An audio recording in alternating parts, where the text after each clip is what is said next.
అండి. నమస్తే. నేను మీ సుస్వరవాణిలు. ఆరోగ్యమే ఆనందం. దోస్తులందరూ బాగున్నారు కదూ. మీ సుస్వరవాణిలు బాగుందండి. మనం ఏదైనా ఫంక్షన్కి వెళ్ళామనుకోండి, అక్కడ భోజనం అయ్యాక మనకు ఒక చక్కటి కిల్లి ఇవ్వడం ఒక పద్ధతి. ఇక పూజలు, వ్రతాలు, శుభకార్యాలు ఇలాంటివి జరిగిన తమలపాకులు ఉండాల్సిందే. వాటితో తాంబూలం అందుకోవాల్సిందే. అసలు ఒకప్పుడు తమలపాకులు ప్రత్యేక సందర్భాల్లోనే దొరికేవి. మిగతా రోజుల్లో పాండాబ్బాల దగ్గరే కనబడేవి. ఏ పెళ్ళికైనా వెళ్ళి కిళ్ళి తెచ్చుకున్నామనుకోండి, అపురూపంగా అనిపించి ఊరిస్తూ ఊరిస్తూ తింటూ అద్దంలో నాలుకని ఎన్నిసార్లు చూసుకుని తెగ మురిసిపోయేవాళ్ళం. ఎందుకంటే కిళ్ళితో నాలుక ఎర్రగా పడినా, గోరింటాకుతో చేతులు ఎర్రగా పడినా మంచివాడు, ఎర్రటి అందమైన మొగుడొస్తాడనే పెద్దల మాటల ప్రభావం ఆ చిన్నతనంలో అలా ఉండేదన్నమాట. ఒకప్పుడు ఎక్కువగా కనపడిన తమలపాకులు ఇప్పుడు చాలామంది ఇళ్లలో పెంపుడు మొక్కగా మారింది.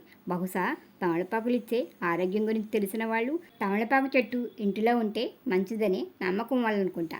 అసలు తమలపాకులు తినడం వల్ల మనకి కలిగే లాభాలేమిటి? వీటిలోని స్పెషాలిటీ ఏమిటి? ఓ లుక్కేసేద్దాం రండి. మన శరీరంలో బోన్ మ్యారో నుండే బ్లడ్ సెల్స్ పుడతాయి కదా. అక్కడి నుండి ఇన్ఫెక్షన్ రానియకుండా గుడ్ బ్యాక్టీరియాని ఉత్పత్తి చేయడానికి తమలపాకుల్లో ఉన్న ఔషధ గుణాలు పనికొస్తాయి. ఆహారం ఎక్కువగా తిన్నప్పుడు తమలపాకులు తింటే తిన్న ఆహారం త్వరగా డైజెషన్ అవుతుంది. లివర్ యాక్టివ్గా ఉండి డిటాక్సిఫికేషన్ చేయడానికి బాగా పనికొస్తాయి. క్యాన్సర్లు రాకుండా కాపాడతాయి. తమలపాకులు జీర్ణకోశ సంబంధించిన సమస్యలున్న వారికి బాగా ఉపయోగపడతాయి. గ్యాస్ట్రిక్ ఇబ్బందులను రానీయదు. ఇమ్యూనిటీని పెంచడానికి బాగా పనిచేస్తాయి. శరీరంలో వైరస్, బ్యాక్టీరియాలను రానీయకుండా అడ్డుకుంటాయి. తమలపాకు ఒక్క కలిపి తింటే దగ్గు తగ్గుతుంది. అలాగే తమలపాకు కషాయం తాగిన జలుబు, దగ్గు తగ్గుతాయి. తమలపాకు నములుతుంటే బ్యాడ్ బ్రీత్ని తగ్గిస్తుంది. తాంబూలం తింటే పంటి చిగుర్లు గట్టిపడతాయి. తమలపాకు తినడం వల్ల ఆకలి లేని వారికి ఆకలి పుడుతుంది. మైగ్రేన్ తలనొప్పితో బాధపడుతున్న వాళ్ళు తమలపాకుల రసాన్ని తలనొప్పి ఎటువైపు వస్తుంటే అటువైపు రాసి నెమ్మదిగా మసాజ్ చేసుకుంటే మైగ్రేన్ తగ్గుతుంది. ఇది సాధారణ తలనొప్పిని కూడా తగ్గిస్తుంది. అంతేకాకుండా ఆముదాన్ని వేడి చేసి మైగ్రేన్ తలనొప్పి వచ్చిన వైపు రాసి దానిపై ఒక తమలపాకును కాస్త వేడి చేసి పెట్టినా నొప్పి తగ్గుతుంది. దగ్గు విపరీతంగా ఉన్నప్పుడు ఛాతీ మీద గోరువెచ్చని ఆముదం రాసి దానిపై తమలపాకులు పెడితే దగ్గు తగ్గుతుందని, ఇదే చిట్కా జాయింట్ పెయిన్స్కి కూడా బాగా పనిచేస్తుందని, నీటిలో ఉడికించిన తమలపాకుల్ని బట్టలో వేసి మెడ, నడుం, మోకాళ్ళు ఇలా నొప్పులున్న చోట ప్యాక్లా వేస్తే నొప్పులు తగ్గుతాయని ఆయుర్వేద వైద్యులు చెప్తున్నారు. వెన్నని నెయ్యిలా కాస్తున్నప్పుడు అందులో తమలపాకును వేస్తాం కదా, ఆ తమలపాకులు తింటే కఫం కరిగిపోతుంది. గొంతు బొంగురు తగ్గుతుంది. థ్రోట్ క్లీన్ అవుతుంది. వాయిస్ బాగుంటుంది. డబ్బాలోని నెయ్యి వాడకం పూర్తయ్యే వరకు దాని మంచి వాసన అలాగే ఉంటుంది. తమలపాకులు తినడం వల్ల కాన్స్టిపేషన్ ఇబ్బంది ఉండదు.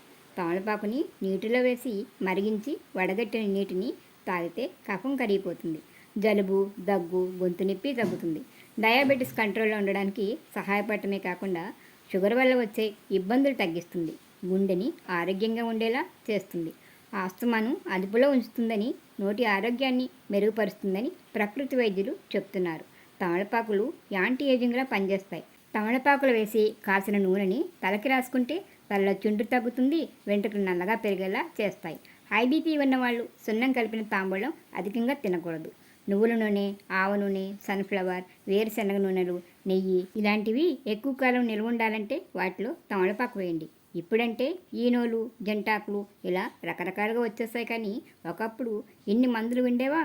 మనం ఏమి తిన్నా, ఎంత తిన్నా 2 తమలపాకుల్ని నమిలేద్దాం. తిన్నది అదే అరుగుద్దని ఎక్కువ తమలపాకులు తినకూడదు. తమలపాకుల్ని నెమ్మదిగా నమిలి జ్యూస్ మాత్రమే మింగాలి. ప్రతిరోజు కూడా తినకూడదు. అంతేకాదండి, రోజు కిడ్నీలు తింటున్న పళ్ళు, గొంతు పాడైపోతాయి. తమలపాకు అనేది ఒక హెర్బల్. దాన్ని ఔషధంలా వాడుతుంటే ఎన్నో వ్యాధుల్ని నయం చేస్తుంది. పాన్లా అలవాటు చేసుకుంటే హాస్పిటల్ పాలు చేస్తుంది. ఏదైనా ఎలా వాడుకోవాలనేది మన చేతుల్లోనే ఉంటుంది కదా. ఏమంటారు?